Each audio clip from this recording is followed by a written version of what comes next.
বাংলাদেশকে যারা রিপ্রেজেন্ট করেছেন তাদের জন্য একটা ফিক্সড জায়গা হয়ে গেল 3 থেকে 4 মাস ম্যাক্সিমাম।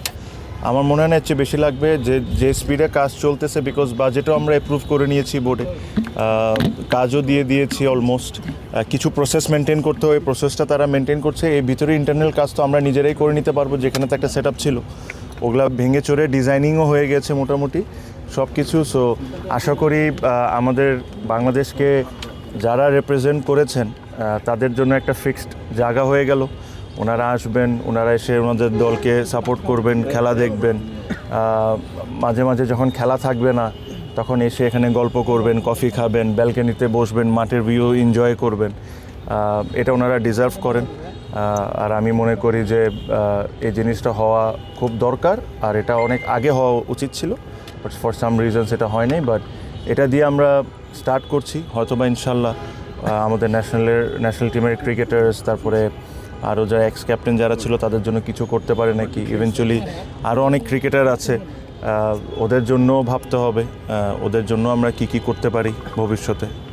তো সব কিছু নিয়ে ইনশাল্লাহ আস্তে আস্তে করে আগাবো। বাট এই ডিসিশনটা was on the second board meeting. তো তখন আমি যখন দেখেছিলাম যে অনেকে হয়তোবা জিজ্ঞেস করে বলছেন, রাইটলি মেনশনড, ওনাদের পক্ষ থেকে বলতেই পারেন। বাট এই জিনিসটা আমি চেয়েছিলাম যে আরেকটু ডেভেলপমেন্ট হয়ে যাওয়ার পর অ্যানাউন্সমেন্টটা দিতে। বাট আমার কাছে মনে হয় যে আশা করি ওনারা এই জিনিসটা নিয়ে খুশি থাকবেন। একটা নাম তো আমরা অবশ্যই ঠিক করেছি।